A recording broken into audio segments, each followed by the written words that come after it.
Olá, meu nome é Eduardo Starosta e esse é o canal Fora de Curva. Gente, hoje, 7 de outubro, estamos numa sexta-feira, então é dia de resumão semanal e realmente nesses últimos dias a gente está no calor ainda dos debates políticos, nas fofocas, uma série de coisas aí envolvendo especialmente a transição do primeiro para o segundo turno das eleições presidenciais. Algumas coisas nós vamos tocar hoje, mas o importante, como eu já falei, já que é sexta-feira, vamos procurar relaxar para arejar melhor as ideias, uma boa bebidinha, pode ser um destilado, fermentado, mas para aquele nível de relaxamento, né? Porque semana que vem começa tudo de novo e as tensões vão aumentando até o dia 30 de outubro, quando vai ser realmente o segundo turno das eleições presidenciais e para governador em vários estados. Então vamos começar logo o nosso resumão semanal para depois tratarmos de algumas coisas mais coloquiais e interessantes e algumas de arrepiar os cabelos. Bom, eu sou muito macho, não arrepio os cabelos, até porque eu não tenho eles, né? E, gente, antes de começar o nosso trabalho, eu vou pedir, mais uma vez, botão no like e se inscrevam aqui no nosso canal, que vai fazer um bem danado para esse que vos fala. Vamos começar então. Na segunda-feira, além do quadro que vem por aí, que trata dos principais indicadores que vão ser divulgados durante a semana, foram divulgados, aliás, eu tratei, como não podia deixar de ser, de algumas questões referentes ao que se observou no primeiro turno das eleições presidenciais para governador de estado e para os parlamentos, tanto estaduais como federal aqui no Brasil. E nesse sentido, eu me dediquei um tempinho para identificar quais foram os principais perdedores das eleições agora de 2022. Encontrei três. Quais foram eles? Em primeiro lugar, como não poderia deixar de ser, foi uma vergonha a inexatidão das informações. Estou falando dos institutos de pesquisa. Todos eles, sem exceção, erraram feio, não só ao nível da disputa presidencial, como no âmbito dos estados e senadores. E que fique de lição, pessoal. Esses institutos de pesquisa ou estão completamente defasados em suas metodologias ou estão sendo utilizados para interesses não muito honestos, no sentido de induzir os eleitores. E o segundo perdedor dessas eleições foi o senso de humor na política. Isso aí tem um lado positivo, pessoal. As pessoas, talvez ainda de uma forma um tanto quanto ingênua, porque não está se tratando no debate político de proposta de gestão de Estado, mas sim mais de fofocaiada, que um é mais bonito que o outro defende tais costumes, o outro não. Um se dá bem com a maçonaria, o outro gosta mais lá de um demônio, besteirada em geral. Mas o que aconteceu? Nas eleições passadas, sempre tinha alguns seres folclóricos que ganhavam centenas de milhares de votos e se elegeram muito bem. O exemplo que eu dei na segunda-feira foi o Tiririca. Ele acabou se reelegendo, mas com uma fração muito pequena da votação que teve nos pleitos anteriores. Por exemplo, o cara do Maranhão lá, o Caneta Azul, fez um baita sucesso, é uma notabilidade, é uma celebridade, não se elegeu, assim como vários desses artistas, com uma veia mais humorística. Até quem representava, não humor, mas um folclore, uma irreverência um pouco maior, no pleito presidencial, foi o padre do PTB. Não dá para dizer que ele fazia piada, não fazia piada, o que ele falava eram coisas sérias, mas a sua indisciplina, especialmente nos debates, gerou um gostinho a mais nas eleições, mas isso não resultou em uma maior densidade, uma maior intensidade de votos, como aconteceria em pleitos anteriores. E o terceiro perdedor, a gente vai entrar em política mais exatamente, foi o PSDB, gente. Se não me engano, eles fizeram uma bancada federal que não supera a 14 deputados, frente a um gigante político que nós tínhamos, que polarizava com o PT há não muitos anos atrás. Isso está mostrando um sério erro, sem dúvida nenhuma, de condução política na gestão desse partido. Na terça-feira, eu analisei uma informação, na verdade, de segunda, que foi a reação do mercado de câmbio e da Bolsa de Valores ao resultado das eleições. Lembrando que a maior parte dos institutos de pesquisa indicava uma vitória do candidato do PT no primeiro turno. Isso não aconteceu. Pelo que eu sei, o mercado de ações ele opera positivamente quando existem sinais fortes de boa solidez institucional ou perspectivas favoráveis no âmbito econômico e político, vamos falar assim. E o que aconteceu, na verdade? A definição do segundo turno nada mais é do que uma previsão de instabilidade política, pelo menos por mais 30 dias. Não dá 30 dias, é um pouquinho menos, já que vai ser no final desse mesmo mês que vai ocorrer essa eleição. E como é que a Bolsa de Valores subiu tanto e o dólar caiu? Na minha opinião, os operadores, além da questão da estabilidade política, eles buscaram enxergar os programas de governo das principais partes envolvidas, Jair Bolsonaro e Luiz Inácio da Silva, e acharam uma boa novidade, consideraram positivo que Bolsonaro entrou para o segundo turno quando as expectativas diziam o contrário, segundo vários institutos de pesquisa, porque a gestão Bolsonaro, as propostas do PL são mais liberais, são mais voltadas a uma maior liberdade no mercado empresarial, das relações de trabalho, de desburocratização, do que a proposta levada pelo PT. Na quarta-feira, o IBGE publicou o desempenho da produção industrial brasileira de agosto. O que eu chamei a atenção foi as manchetes que foram veiculadas no portal G1, na Folha de São Paulo, no Estado de São Paulo, no Infomoney, a mesma manchete, provavelmente vindo daquele consórcio, porque as palavras eram exatamente as mesmas. O que dizia? Queda de 0,6% da produção industrial entre agosto e julho. E aí eu fui, poxa, a mesma manchete dos mesmos veículos concorrentes, eu fui dar uma olhada no que estava acontecendo. E eles usaram a velha técnica do índice dessazonalizado que eu expliquei lá. Resumindo, pessoal, em agosto, na verdade, a indústria não caiu nada. Isso é só uma versão de visão de uma realidade que não se adequa mais no Brasil e no mundo por conta dos efeitos da pandemia na atividade econômica, que fizeram os indicadores ficarem de pernas para o ar, exatamente quando nós vamos dessazonalizar alguma coisa, achar um resultado típico. Não tem nada mais tipificado, talvez nós voltemos a ter em 2023, isto é, no ano que vem. Mas, na verdade, o que aconteceu? A indústria subiu mais do que o esperado, tanto na comparação de agosto em relação a julho, que eu não acho mais adequada, exatamente em função de fatos típicos de um mês e de outro, mas o dado mais importante, mais relevante é que a indústria brasileira, sim, ela cresceu em agosto de 2022, repetindo a data, frente ao agosto do ano passado, e isso é uma coisa muito boa, mostra que a atividade econômica brasileira, sim, ela está impulsionada e deve levar, junto com o setor de serviços, e com uma expectativa de safra recorde também, mas isso aí já é 2023, há uma aceleração do crescimento brasileiro, com o PIB de 2022 não fechando abaixo de 3%. E aí na quinta-feira ontem eu tratei rapidamente de uma série de indicadores. Destaquei a deflação identificada pelo IGPDI da Fundação Getúlio Vargas, que teve uma queda do nível de preços de 1,22, centrado basicamente nos preços para o atacado. Também comentei a respeito da queda da concentração bancária no Brasil, que é uma coisa muito boa. E finalmente peguei um dado muito interessante produzido pela Austin Rating, uma agência de classificação de risco internacional, onde mostra que entre agosto de 2021 e agosto de 2022, o Brasil, dentre 40 países, foi o que gerou, que proporcionou uma maior intensidade da queda da taxa de desemprego. É um indicador excelente, mas como nós estamos em um ano político e a nossa imprensa brasileira tem um lado, pelo menos a grande imprensa predominantemente tem um lado, esse dado não foi muito divulgado e se vocês quiserem mais detalhes, o Fora de Curva de quinta-feira trata sobre isso e mais detalhes ainda, vocês podem consultar a Austin Rating, porque eles publicaram esse estudo muito interessante.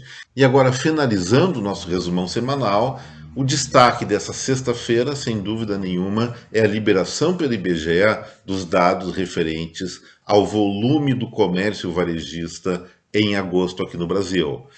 E me causou uma surpresa, e ainda bem que foi uma surpresa positiva. Eu imaginei que o comércio varejista ampliado aqui no Brasil iria cair em torno de 5%, em função do que? A influência dos juros elevados no consumo de produtos de bens duráveis. Mas olha o resultado que houve. Houve uma queda, sim, mas muito pequena, de apenas 0,72%, o que eu já considero uma vitória. É uma reação do consumo frente ao que estava acontecendo em julho. Nesse agosto, como eu falei, caiu 0,72% frente a agosto do ano passado.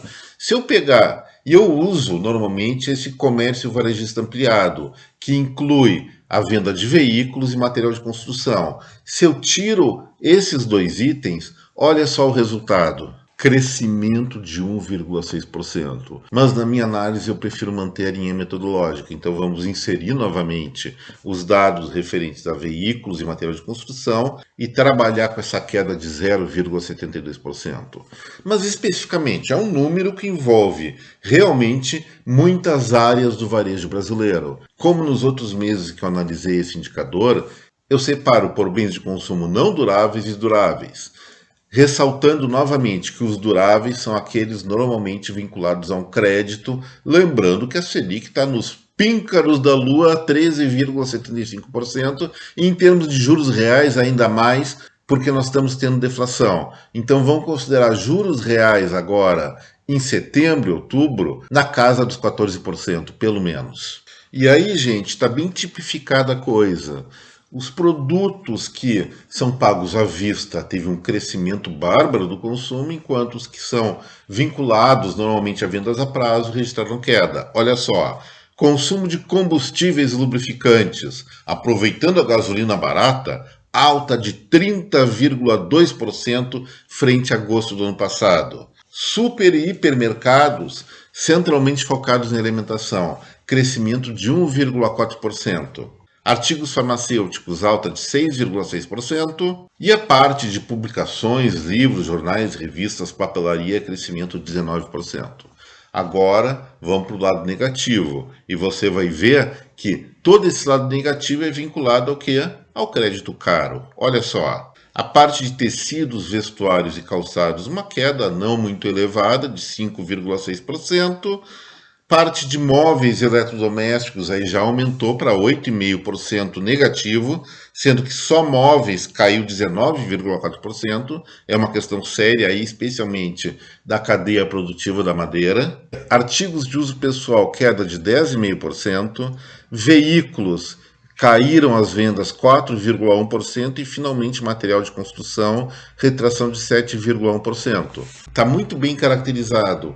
Consumo de curto prazo cresce, e cresce por quê? Aumento da massa salarial em função da elevação do emprego, que é uma coisa muito boa. Só que a parte que envolve crédito não cresce em função dos juros, como já falei.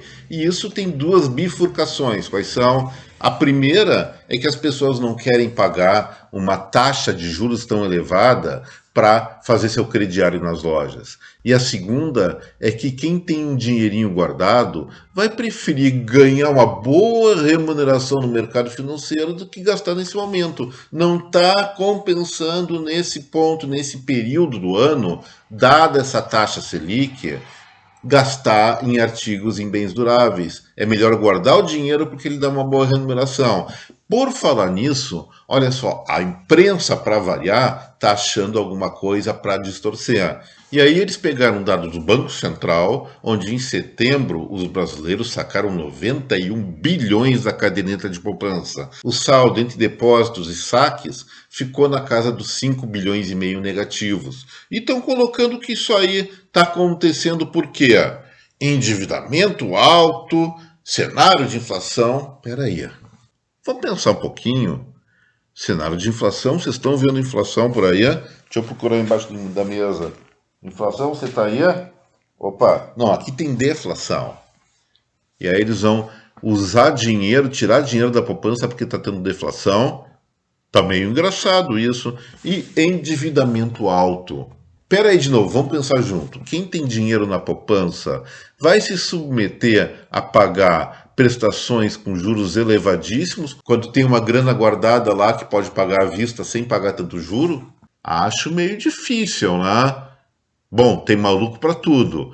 Mas o fato é o seguinte, vamos explicar o que está acontecendo. Quem tem dinheiro para economizar, para investir, vai optar pela poupança ou, por exemplo, por um CDI, que praticamente tem tanta segurança quanto a caderneta de poupança e que rende simplesmente 30% a mais. Então, pessoal, vamos deixar de acreditar tudo no que está escrito pela essa grande imprensa. Eu acho que eles têm que tomar um pouquinho de juízo, sim.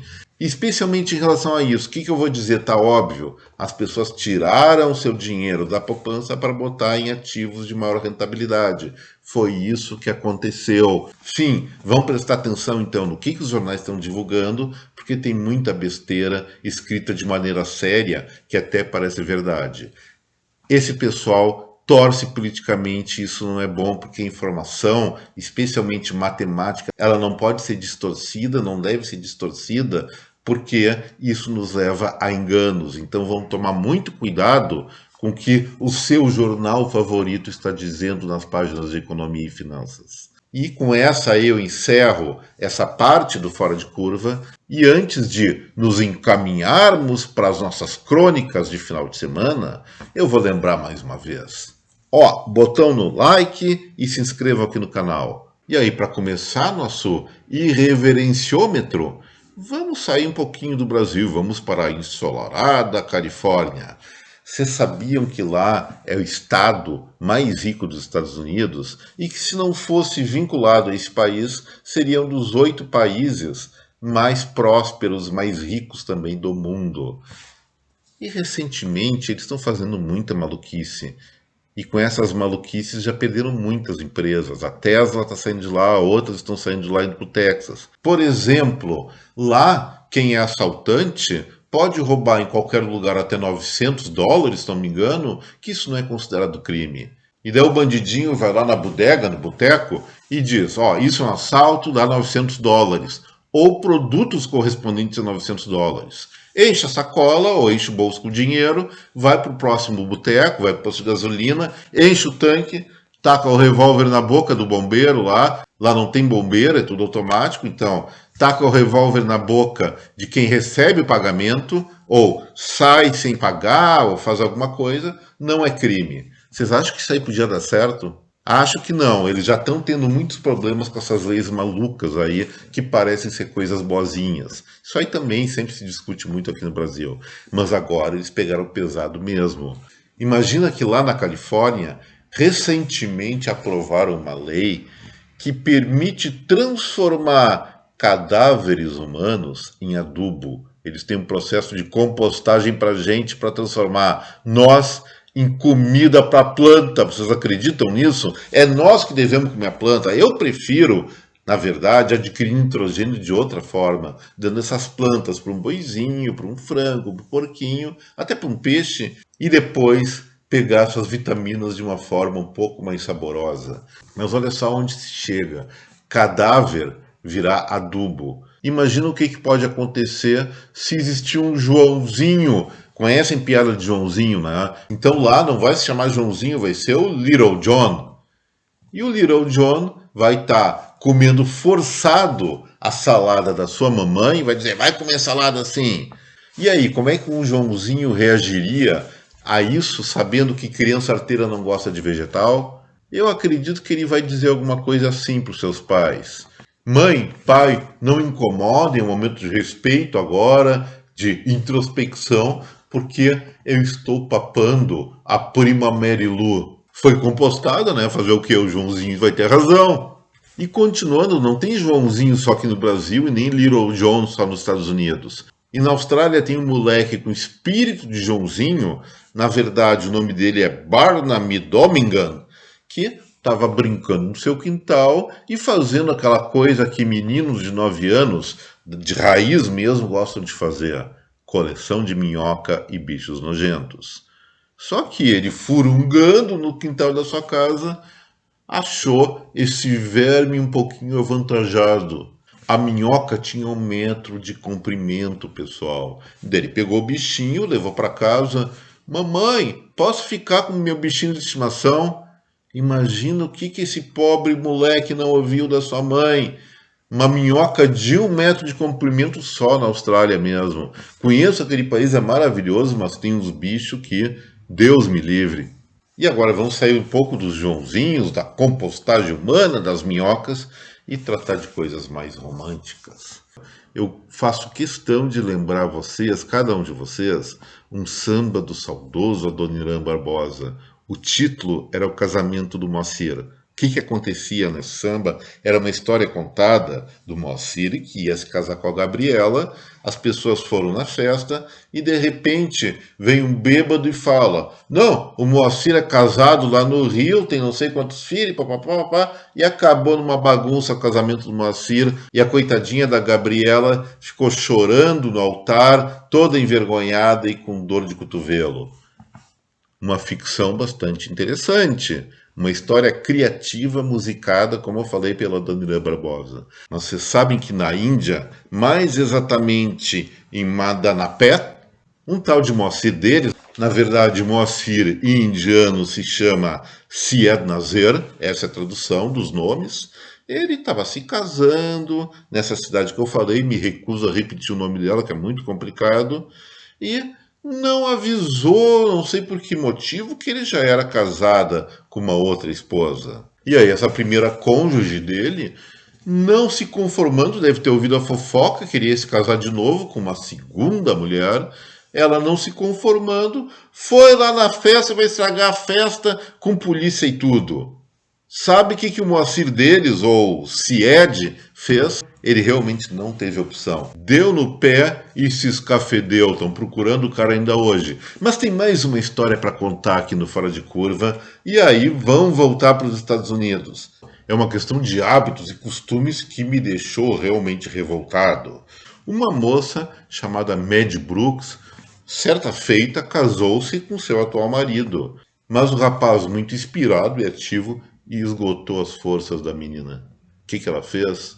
Ela simplesmente resolveu democratizar sua relação, mas não com qualquer pessoa. Ela chamou a mamãe e a irmã mais nova para tomar conta do marido. E o marido ficou com as três.